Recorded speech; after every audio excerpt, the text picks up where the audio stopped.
បាទជាបឋមខ្ញុំបាទសូមជម្រាបសួរបងប្អូនប្រិយមិត្តទាំងអស់របស់សាកលវិទ្យាល័យអន្តរជាតិជាពិសេសក្មួយដែលត្រៀមលក្ខណៈដើម្បីនឹងបន្តការចាប់យកនៅចំណេះវិជ្ជាអាជីពនៅថ្នាក់សាកលវិទ្យាល័យហើយជាពិសេសគឺក្មួយដែលទើបតែនឹងប្រឡងជាប់នៅសញ្ញាបត្រទុតិយភូមិថ្មីនេះហើយត្រៀមលក្ខណៈជ្រើសរើសនៅមុខវិជ្ជាមួយដើម្បីចាប់យកជាអាជីពនៅក្នុងអនាគតនៃជីវិតការងាររបស់យើងគឺខ្ញុំចង់ជំរាបជូនថាប្រសិនបើក្មួយទាំងអស់ចាប់អារម្មណ៍មានន័យថាសាកលវិទ្យាល័យអន្តរជាតិមានផ្ដល់ជូននៅកម្មវិធីមួយគឺឈ្មោះថាកម្មវិធីសុខភាពសាធារណៈសម្រាប់បរិញ្ញាបត្រសុខភាពសាធារណៈជូនក្មួយទាំងអស់ហើយមុខវិជ្ជានេះគឺយើងនឹងត្រៀមបាទសម្រាប់ឆ្នាំសិក្សាថ្មីនេះដើម្បីជូនទៅក្មួយដែលមានចំណាប់អារម្មណ៍ទៅលើបញ្ហាសុខភាពឬស្រឡាញ់នៅមុខវិជ្ជាដែលតាក់ទងទៅនឹងបញ្ហាសុខភាពដែលជាមុខវិជ្ជាមួយដូចខ្ញុំជំរាបជូនគឺជាមុខវិជ្ជាមួយដែលមានទីផ្សារធំនេះគឺទីផ្សារមិនមែនសម្រាប់តែនៅក្នុងប្រទេសកម្ពុជារបស់យើងទេគឺទីផ្សារសម្រាប់សកលលោកទាំងមូលខ្ញុំលើកឧទាហរណ៍សាមញ្ញថាដូចជាក្មួយដឹងហើយថាអង្គការសុខភាពពិភពលោកគឺជាអង្គការមួយដែលធ្វើការសម្រាប់សុខភាពពិភពលោកហើយអង្គការសុខភាពពិភពលោកនេះមាននៅគ្រប់ប្រទេសមាននៅគ្រប់តំបន់ហើយជាតម្រូវការមួយខ្ពស់សម្រាប់ធនធានមនុស្សដែលមានជំនាញនិងឯកទេសផ្នែកសុខភាពសាធារណៈបាទខ្ញុំចង់ជំរាបជូនថាហេតុអីបានជាយើងមានមុខវិជ្ជាសុខភាពសាធារណៈយើងឃើញហើយពាក្យសុខភាពសាធារណៈនេះសុខភាពសាធារណៈមានន័យថាប្រជាជនមានន័យថាគឺជាមុខវិជ្ជាមួយដែលបង្រៀនឲ្យយើងទាំងអស់គ្នាដែលចេះមុខវិជ្ជាហ្នឹងអាចផ្ដល់សេវាអាចដឹកនាំនិងគ្រប់គ្រងអាចនឹងធ្វើការសិក្សាស្រាវជ្រាវបានតាក់ទងទៅនឹងបញ្ហាសុខភាពដែលកើតមានឡើងចំពោះប្រជាជនមានន័យថាម៉េចជាមុខវិជ្ជាមួយដែលយើងចេញទៅធ្វើយ៉ាងណាឲ្យប្រជាជនយើងក៏ដូចជាប្រជាជននៅលើសកលលោកមានសុខភាពល្អហើយពាក្យថាសុខភាពល្អនេះគឺយើងផ្ដល់អីទីមួយគឺយើងផ្ដល់នៅវិធានការល្អសម្រាប់បង្ការខ្លួនគាត់កុំឲ្យប្រឈមទៅនឹងបញ្ហាសុខភាពកុំឲ្យគាត់ឈឺនិងកុំឲ្យគាត់ស្លាប់ហើយនឹងទី2គឺយើងនឹងជួយលើកកម្ពស់សុខភាពរបស់គាត់ពាក្យថាលើកកម្ពស់សុខភាពរបស់គាត់នេះមានន័យថាម៉េចមានន័យថាធ្វើម៉េចឲ្យគាត់ផ្លាស់ប្ដូរនៅអិរិយាបថមួយចំនួនដែលជាអិរិយាបថអវិជ្ជមានឲ្យមកវិជ្ជមានវិញខ្ញុំលើកឧទាហរណ៍សាមញ្ញថាយើងឃើញនៅស្រុកខ្មែរយើងពីមុនយើងអត់ដែលមានឃើញអ្នកណាទៅហាត់ប្រាណទេយើងអត់ឃើញមានអ្នកណាដែលទៅត្រួតពិនិត្យសុខភាពទេប៉ុន្តែឥឡូវយើងឃើញច្រើនអញ្ចឹងតាមសួនច្បារតាមអីយើងឃើញមនុស្សហាត់ប្រាណជាទៀងទាត់ថងចំណុចនេះដែលយើងមើលឃើញថាម៉េចមានន័យថាហេតុអីបានប្រជាពលរដ្ឋទៅហាត់ប្រាណដោយសារគាត់បានទទួលនៅចំណេះដឹងល្អពីសុខភាពសាធារណៈហ្នឹងដើម្បីធ្វើឲ្យគាត់លើកកម្ពស់សុខភាពរបស់គាត់ឲ្យកាន់តែមានសុខភាពកាន់តែល្អហើយនឹងទី3គឺយើងធ្វើម៉េចសុខភាពសាធារណៈគឺធ្វើម៉េចឲ្យគាត់រស់នៅបានយូរអញ្ចឹងបានប្រទេសណាក៏ដោយខ្ញុំលើកឧទាហរណ៍ប្រទេសណាក៏ដោយដែលគេមានអាយុជីវិតមធ្យមដែលអាចរស់នៅបានយូរគេចាត់ទុកថាប្រទេសហ្នឹងមានសេវាសុខភាពសាធារណៈល្អបាទ3នេះគឺសំខាន់ហើយហេតុផលមួយទៀតខ្ញុំចង់ជំរាបជូនក្មួយដែរថាមួយជីវិតពីកើតដល់ស្លាប់គ្មាននរណាម្នាក់ដែលមិនត្រូវការសុខភាពទេបាទណាហើយសុខភាពដែលសំខាន់បំផុតនោះគឺសុខភាពសាធារណៈហ្នឹងគឺដើម្បីបង្ការខ្លួនយើងមានន័យថាមានមនុស្សជាច្រើនដែលស្លាប់ដោយសារអីដោយសារតែខ្វះលទ្ធភាពក្នុងការព្យាបាលដូច្នេះការបង្ការគឺដើរតួនាទីធំសម្រាប់ធ្វើម៉េចសម្រាប់បង្ការខ្លួនយើងនឹងកុំឲ្យឆ្លងកុំឲ្យឈឺហើយកុំឲ្យស្លាប់បើយើងធ្វើ3នឹងបានមានន័យថាយើងអាចកាត់បន្ថយនៅការចំណាយខ្ពស់បំផុតហើយខ្ញុំចង់ជំរាបជូនដែរថាបងប្អូនទាំងអស់ត្រូវយល់ដឹងថាគ្មានអ្នកណាអាចជៀស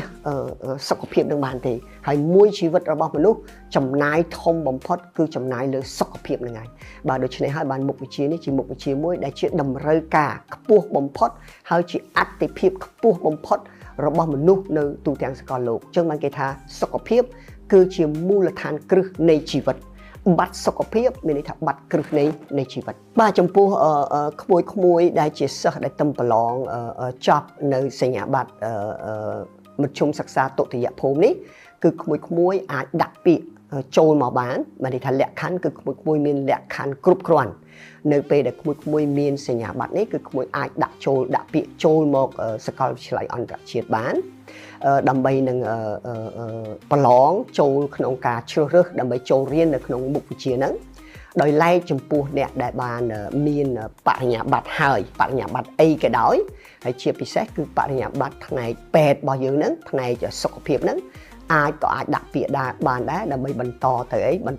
bạn nhà bát tròn cua sọc phiệp xa thế nào bạn đấy bạn chẳng dừng miền pí không mùi để chọc tội tự giác phùm sẽ nhà bát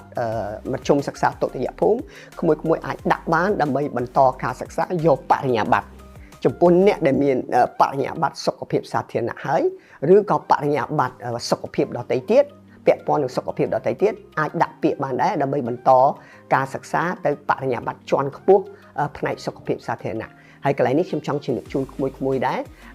mùi để săn lạnh mục chia nắng mình để tham mến bánh chọc trầm tại bạn nhà bạn hình tế ai bánh to từ bạn nhà bạn chọn phố ai bánh to từ bánh đất sọc phiệp xa thế nặng chia bánh to thiệt bạn ấy hay trong chương trình mùi tha đam hay đam tiết tha ở các ca nghĩa cứ thôm bầm phật nơi mục chia sọc phiệp xa thế nặng đi về để mùi ban nhà bạn nhà